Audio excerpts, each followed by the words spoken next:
আপনারা অবশ্যই একটি মাদক মুক্ত ২৫০০ চান, মাদক মুক্ত গোবান্দি চান, চান কিনা? সন্ত্রাস মুক্ত চান, চাঁদাবাজ মুক্ত চান, লুটতরাজ মুক্ত চান, দখল মুক্ত চান, ডাকাতি মুক্ত চান। আমি যদি আপনাদের ভোটে আপনাদের সন্তান নজরুল ইসলাম আজাদ, আপনাদের ভাই নজরুল ইসলাম আজাদ, আপনাদের বন্ধু নজরুল ইসলাম আজাদ, আপনাদের আত্মীয় নজরুল ইসলাম আজাদ, আমি যদি আপনাদের ভোটে জয়যুক্ত হই, আমি যদি বিজয়ী হই ইনশাল্লাহ ১২ তারিখে, আমি কথা দিচ্ছি আমি আগামীর একটি স্বপ্নের সুন্দর উন্নত প্রগতিশীল আয়োজন করে দেব ইনশাল্লাহ, যেখানে আপনাদের সমান সকলের দলমত নির্বিশেষে মুখে নিজের মনের কথা প্রকাশ করার মতো সুযোগ থাকবে, যেখানে আপনারা মন খুলে প্রাণ খুলে কথা বলতে পারবেন, যেখানে আপনাদের কারো কাছে জিম্মি থাকতে হবে না। বাংলাদেশ জাতীয়তাবাদী দল ক্ষমতায় আসলে আপনাদের জন্য ফ্যামিলি কার্ডের অ্যারেঞ্জমেন্ট থাকবে, আমাদের কৃষক ভাইদের জন্য কৃষি কার্ডের ব্যবস্থা থাকবে, উন্নত চিকিৎসার জন্য হসপিটাল এবং ২৪ ঘন্টা অ্যাম্বুলেন্স ফ্যাসিলিটিস থাকবে। ঠিক আছে? বেকারত্ব দূর করার জন্য কর্মসংস্থানের ব্যবস্থা করা হবে ইনশাল্লাহ। বয়স্কদের জন্য বয়স্ক ভাতার প্রপার ব্যবস্থা থাকবে।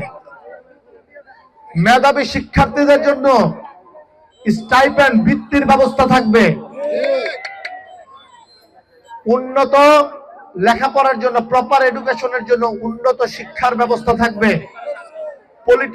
পলিটেকনিক্যাল এবং মা বোনদের জন্য নার্সিং হোম টাইপের ইনস্টিটিউট থাকবে। ডাকাত মুক্ত ২৫০০ করবো। ২৫০০-এর সবাই ডাকাতির ভয়ে থাকেন, তাই না? দুই একটি গ্রামকে আপনারা খুব ভয় পান, তাই তো?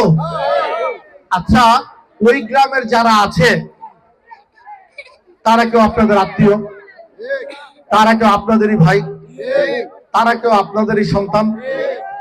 তারা কেন এই ডাকাতি বন্ধ হয় নাই? কারণ বিগত সময় যারা ছিল তারা এই ডাকাতি বন্ধ করার জন্য প্রপার কোন স্টেপ নেয় না। প্রপার স্টেপ বলতে কি বোঝেন?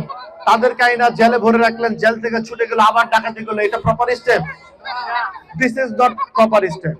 প্রপার স্টেপটা কিভাবে নিতে হবে? প্রথমত তাদের ডাকাতি বন্ধ করতে হবে, চুরি বন্ধ করতে হবে, তারপরে তাদের পুনর্বাসনের ব্যবস্থা করতে হবে, তাদের প্রপার কর্মসংস্থানের ব্যবস্থা করতে হবে, তারা যাতে হালাল ভাবে ইনকাম করে, সৎ ভাবে ইনকাম করে তাদের পরিবারকে নিয়ে চলতে পারে, প্রপার চিকিৎসা করতে পারে, বাচ্চা কাচ্চাদের লেখাপড়া করাইতে পারে।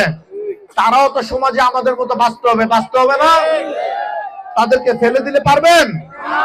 সবাইকে নিয়ে আগামীর ২৫০০ করতে হবে। আমরা কেউ ভুলের ঊর্ধ্বে না, তারাও মানুষ, শাস্তি দিতে পারে আল্লাহ। শোনেন, আমরা তাদের, আমি নজরুল ইসলাম আজাদ, আমি যদি আল্লাহর রহমতে নির্বাচিত হই, আমি বললাম আমি ২৫০০-এর ডাকাতি বন্ধ করবো ইনশাল্লাহ। যে অঞ্চলগুলো নিয়ে আপনাদের সমস্যা, ওই অঞ্চলগুলোর চেহারা আমি চেঞ্জ করে দেবো ইনশাল্লাহ।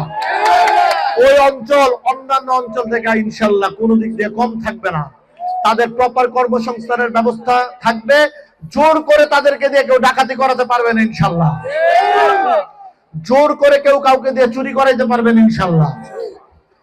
আপনারা আমাকে যদি সুযোগ দেন আপনাদের সেবা করার, আপনাদের ভাই, আপনাদের সন্তান, আপনাদের বন্ধু, আপনাদের প্রতিবেশী নজরুল ইসলাম আজাদ আমাকে যদি আপনারা সেই সুযোগ করে দেন, আমি কথা দিচ্ছি আমি যেই কথাগুলো বলেছি আল্লাহর রহমতে আমার শেষ নিঃশ্বাস ত্যাগ করার পূর্ব পর্যন্ত আমি আপনাদের জন্য কাজ করে যাব এবং আপনাদের পাশে থেকে সবাইকে নিয়ে, সবার পরামর্শ নিয়ে, সবার মতামত শুনে একটি আগামীর সুন্দর, প্রগতিশীল, সমৃদ্ধশীল ২৫০০ গোপালদি গড়ে তুলব ইনশাল্লাহ।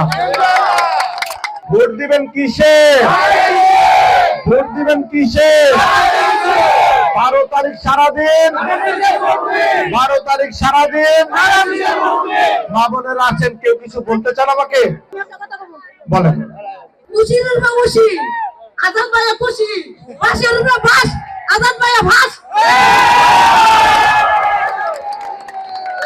শুনেন, আমি বলি, যেহেতু ফ্যামিলি কার্ডের অ্যারেঞ্জমেন্ট থাকবে, এই যে ঘর বাড়ির যেসব প্রবলেম গুলো আছে আমি আমার নেতার সাথে কথা বলে বাংলাদেশ জাতীয়তাবাদী দল ক্ষমতায় আসলে আমার নেতা জননেতা তারেক রহমানের সাথে কথা বলে ২৫০০০-এর এই সকল সমস্যা ইনশাল্লাহ দূর করবো আল্লাহর রহমতে।